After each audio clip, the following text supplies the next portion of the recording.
Hello,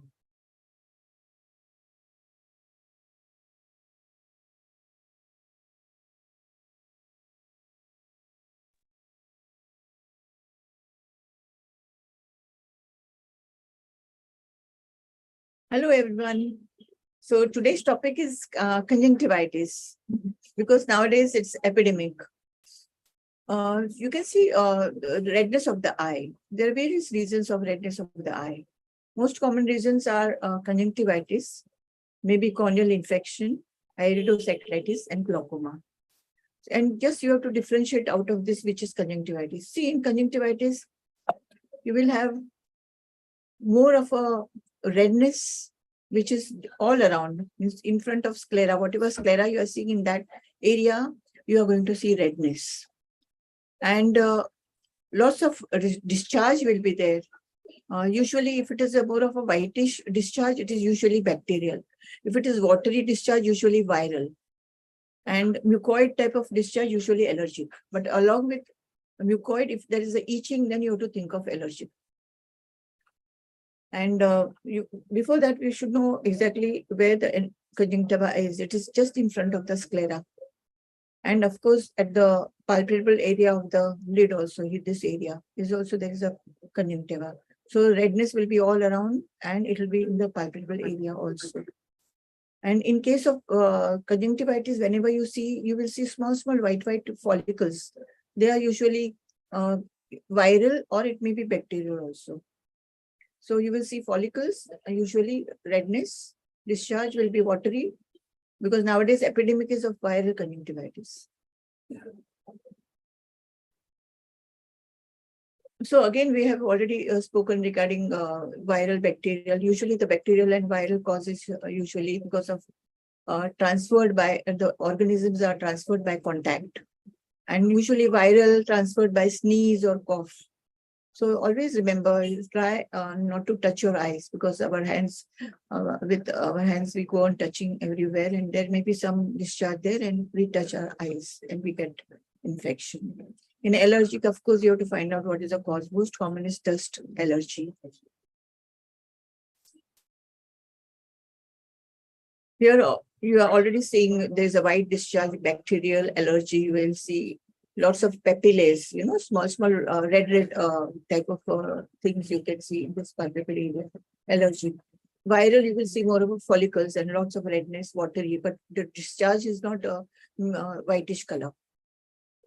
And first one eye involved and second eye involved. Lots of foreign body sensation is also there. So this is a viral conjunctivitis. Symptoms as usual, there's a watery eyes, there's a redness of the eyes, there is a foreign body sensation, and eyelids are swollen. See, remember, if this conjunctivitis, any conjunctivitis, usually bacterial conjunctivitis, remains for a longer time, it can lead to blepharitis. That means there is an infection at the lid margin. And there may be stye because infection at the root of the eyelash. And because cornea is also very near, so maybe keratitis. Dacryocystitis is also common with a chronic conjunctivitis. Here, management, in case of viral, there is no antiviral drug. So here you are supposed to just give treatment for superadded bacterial infection. That means antibiotic eye drops. No systemic antibiotics. And cleaning of discharge is very important. And avoid touching eyes. And warm compresses also will be helpful.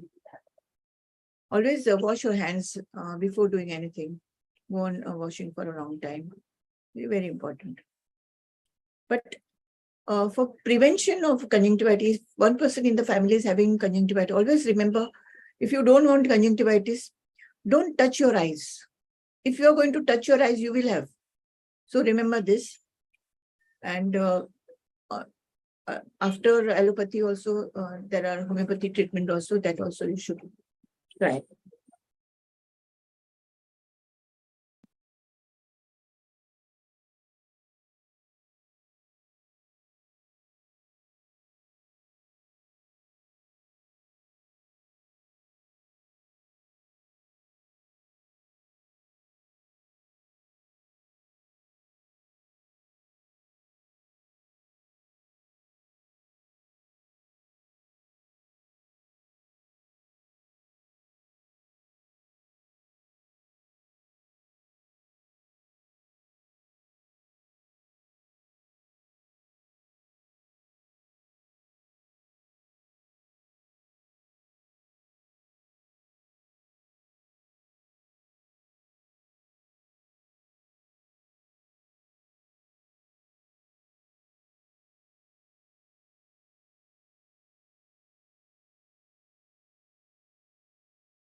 All right, so we are going to talk about conjunctivitis and homeopathy, and especially about homeopathic approach in it. And as we speak about different homeopathic remedies for conjunctivitis, we have tried to create a homeopathic map in that way. Generally, more right-sided affections of the eye. A few remedies like apis, which is more allergic state. Argentum nitricum, it's very red, better by open air. Belladonna will have photophobia, lycopodium, but little chronic. Roostocks generally start on left side and always better by warmth.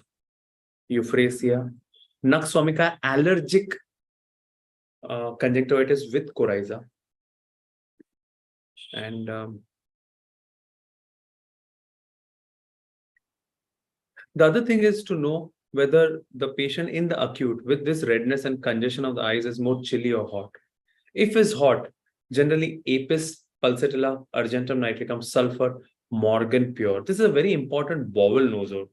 You have given belladonna, you have given many acute remedy. It's not helping. It's very red, better aggravated by hot, better by cold application, very, very congested. Think about intercurrent dose of Morgan pure bowel nosal.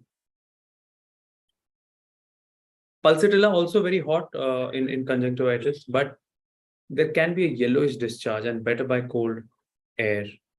Argentum nitricum can have corneal ulcers and could often have gastric symptoms.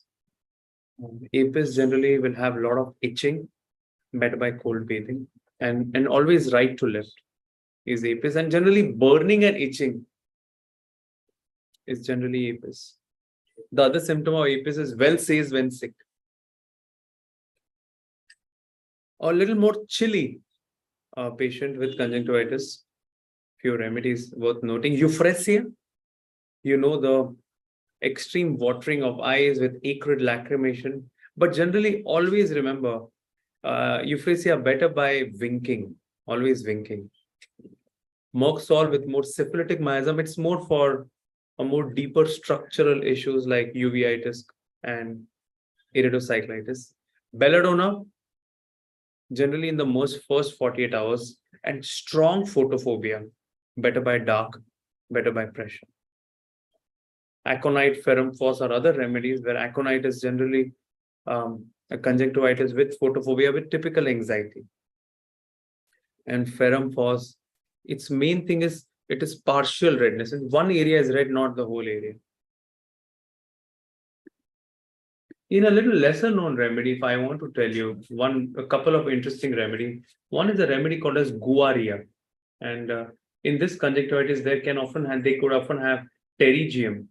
And there can be a very interesting chemosis. Another remedy is Vespa carbo. It's an insect, apis-like eye symptoms, and along with that, conjunctivitis. Typically, lower right side of the eye is affected.